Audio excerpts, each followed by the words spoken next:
Kami hari ini indeks harga saham gabungan menyentuh dan bergerak di atas level 9.000. Selain itu, rekor baru juga dicatat oleh perdagangan emas dunia yang berpengaruh pada harga emas di Indonesia yang kian merangkak naik. Namun hal berbeda justru terjadi pada nilai tukar rupiah yang nampak melemah awal tahun 2026 di mana hampir menembus angka Rp17.000 per dolar Amerika Serikat. Lantas kira-kira bagaimanakah strategi investasi yang tepat di tengah dinamika makroekonomi yang cenderung kian menantang? Kita akan membahasnya bersama dengan Bapak Alfred Nainggolan selaku pengamat pasar modal. Halo, selamat pagi Pak Alfred. Apa kabar hari ini? Halo, selamat pagi Mas Freddy, kabar baik. Baik, Alhamdulillah. Kita akan membahas nih Pak Alfred terkait hari ini Ya, IHSG berhasil menembus di level 9.000. Lantas kira-kira bagaimana Anda membacanya dan faktor apa saja sih sebenarnya pemicunya? Apakah ini hanya sesaat atau berpotensi lebih lanjut ke level 10.000 seperti ambisi dari Pak Purbaya ke depannya? ya, kalau kita lihat bahwa penguatan IHSG year to date ya sejak awal tahun relatif cukup bagus ya. Jadi kalau kita lihat ini lebih kepada lanjutan tren dari sebelumnya, artinya IHSG masih berada dalam tren bullishnya. Mhm. Dan kalau kita lihat sentimen penguatannya juga lebih kepada saham-saham konglomerasi yang mendominasi kontribusi kenaikan IHSG. Kita melihat dalam satu pekan terakhir, ya kita ambil contoh ketika di 1-2 tahun sebelumnya konglomerasi grup-grup PP, BRPT, dan yang lainnya menjadi kontribusi penguatan IHSG. Kita lihat dalam 1-2 pekan terakhir saham-saham grup Bakri mulai mengalami kenaikan yang juga cukup signifikan yang Mhm. sifatnya tadi saham-saham konglomerasi. Dan kalau kita lihat sentimennya seperti apa, kalau kita lihat memang dari sisi faktor eh, global memang relatif sebenarnya tidak cukup mendukung untuk penguatan bursa saham, karena kita Mhm. tahu bahwa terjadi kenaikan eskalasi untuk konflik pasca tadi intervensi Amerika yang ke Venezuela, juga konflik antara terkait dengan Greenland. Dan Mhm. kita juga lihat tadi misalnya nilai tukar rupiah kita juga terus mengalami pelemahan. Tapi sekali lagi bahwa kita lihat memang sentimennya memang cukup unik ketika Mhm. tadi bahwa IHSG terus melanjutkan penguatan di tengah rupiah yang terus melemah. Memang tadi dari sisi makro kita memang ada data yang masih cukup solid ya, seperti Mhm. pertumbuhan ekonomi yang masih bisa kuat di 5%, Mhm. inflasi yang relatif juga cukup terkendali. Kita lihat juga misalnya neraca dagang kita juga masih surplus cukup panjang. Tapi memang ini menjadi perhatian sebenarnya kalau melihat nilai tukar rupiah, kalau kita concern terhadap nilai tukar rupiah, bahkan Mhm. pasar concern terhadap nilai tukar rupiah. Karena apa? Karena kalau kita lihat bahwa dalam Mhm. 10 tahun terakhir, bahkan 20 tahun terakhir, rupiah kita memang Mhm. memang bisa dikatakan stabil, tapi lebih kepada stabil yang terus Baik. mengalami pelemahan. Baik, Pak, sebelum kita mengupas lebih dalam terkait nilai tukar rupiah, saya ingin membahas lebih dalam terkait IHSG sendiri, Pak. Rekor demi rekor ini sebenarnya terus dicapai oleh IHSG sendiri. Apakah pergerakan IHSG ini bisa berpotensi bubble dalam waktu dekat ini dari sudut pandang Anda? Kalau bubble sangat memungkinkan Hmm. sekali, karena sekali lagi tadi bahwa kalau kita lihat kontribusi yang membuat IHSG kita naik cukup signifikan dalam 1 tahun terakhir ini adalah saham-saham yang punya valuasi yang relatif sangat tinggi sekali, bahkan cenderung irasional ya. Mhm. Kalau kita lihat tadi beberapa saham-saham yang menjadi top 10 pendorong kenaikan IHSG dalam Ya. 1 tahun terakhir ini punya valuasi yang bisa dikatakan ratusan kali. Sementara kalau secara rata-rata valuasi rasio PI IHSG kita ada di angka 17. Jadi Baik. relatif ini yang bisa dikatakan apa kalau ditanya apakah ada potensi bubble? Yes, ya, Ya. karena kita lihat bahwa kita mengistilahkan bahwa pasar terlalu cepat, terlalu over optimis Mhm. terhadap isu-isu perbaikan ekonomi atau pertumbuhan ekonomi atau recovery ekonomi yang memang saat ini memang lagi didorong oleh pemerintah ya, terhadap Mhm. optimisme perbaikan atau peningkatan ekonomi yang cukup signifikan dalam beberapa tahun ke depan. Baik, tapi tadi Anda sempat menyebutkan bahwa ada saham-saham yang terkait tren positif adalah saham-saham konglomerasi. Sedangkan ke depannya ini dari sudut pandang Anda, adakah saham-saham yang memiliki potensi lebih lanjut ini di tengah rally IHSG yang berada di level 9.000 ini, Pak?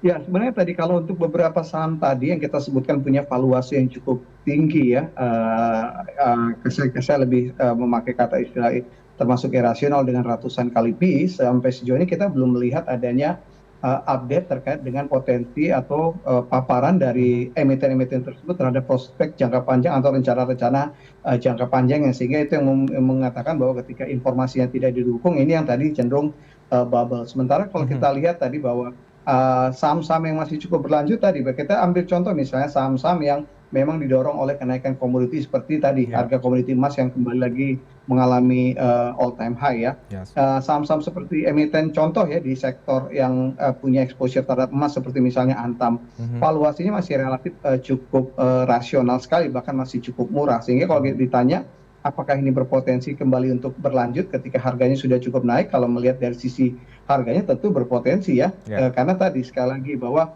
selalu bahwa kenaikan harga saham memang didukung atau dikontribusi oleh kenaikan fundamental. Jadi ketika ambil contoh emiten emas yang memang harga emas mengalami kenaikan, tentu akan berimbas terhadap revenue mereka, bahkan kepada earning mereka ke depannya, sehingga itu berpotensi kepada dividen juga nantinya kepada pemegang saham. Benar-benar. Nah, ini yang menarik juga Pak, kalau kita membahas lebih dalam terkait IHSG, ini juga bergerak sebenarnya berlawanan arah dengan nilai tukar rupiah yang saat ini terjadi. Sepekan ini, rupiah ini bergerak mendekati level Rp17.000. Apa yang menjadi penyebabnya dan bagaimanakah potensi ke depannya, serta apa langkah-langkah konkret intervensi kebijakan yang bisa dilakukan oleh pemerintah untuk menyelamatkan nilai tukar rupiah ke depannya nih Pak?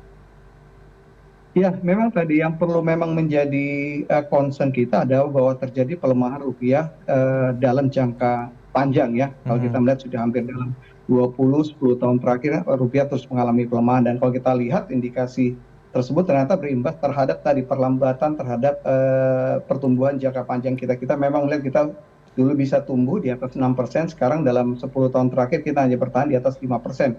Dan secara teoris ini bisa menjadi dampak dari tadi pelemahan rupiah dalam jangka panjang. Tinggal nanti kita bisa mencari atau pemerintah nanti bisa concern ke depannya. Memang juga secara teoritis bahwa pelemahan rupiah memang bisa berimbas positif. Biasanya dalam kondisi negara yang punya struktur ekspor yang kuat atau punya nilai tambah yang kuat, bahkan kemampuan substitusi barang import yang kuat, tentu ini akan menguntungkan dalam kondisi ketika nilai tukarnya mengalami pelemahan. Cuma pelemahannya relatif cukup stabil dan terkendali. Tapi kalau kita melihat memang ekonomi kita memang sedang mengarah ke sana, tapi belum pada posisi tersebut, sehingga memang patut kita pertanyakan ketika memang terjadi kenaikan ekspektasi yang cukup kuat yang kita lihat di pasar saham, di bursa saham, dibandingkan tadi dengan kondisi rupiah kita yang terus mengalami pelemahan. Apalagi kita tahu bahwa beberapa sektor kita masih cukup sensitif terhadap penguatan US dollar atau pelemahan rupiah, atau dirugikan dalam konteks tersebut.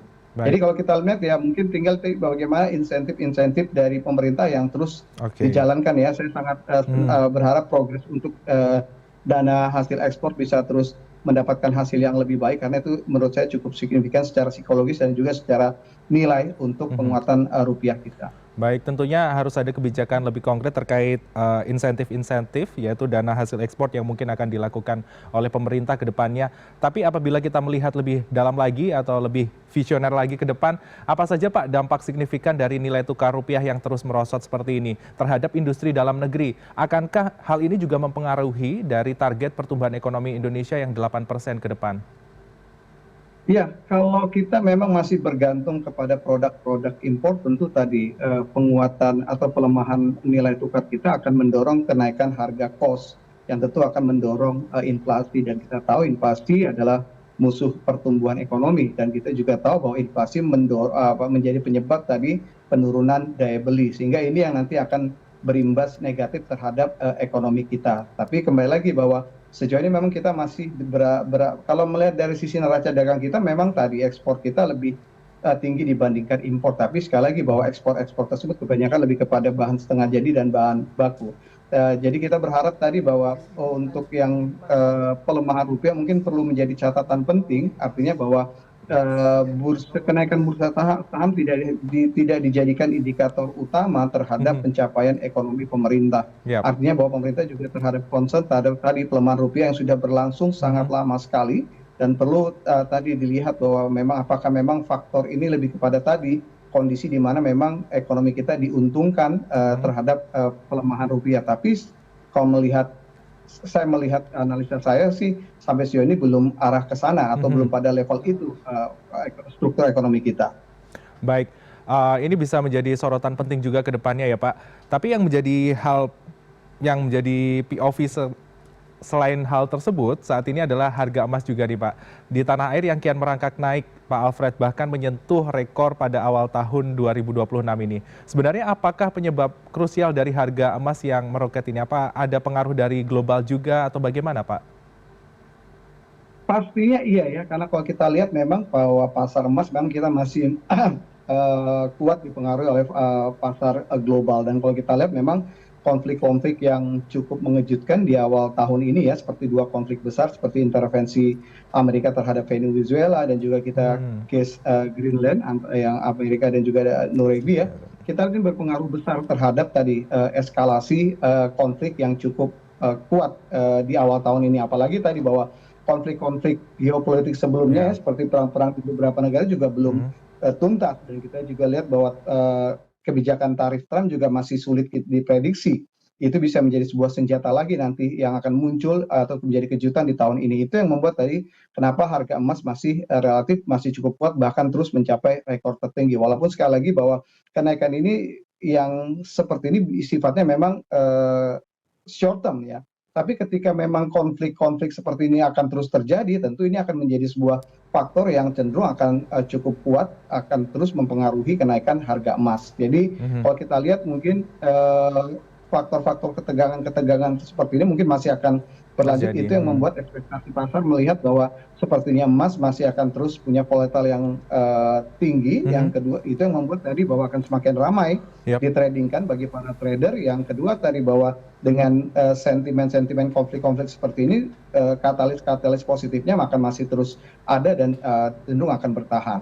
Baik, berarti ada beberapa faktor yang Anda sebutkan tadi yang mempengaruhi harga emas kian meroket. Tapi ke depannya nih Pak, harga emas apakah ada potensi terus merangkak naik hingga 3 juta rupiah per gramnya untuk di Indonesia?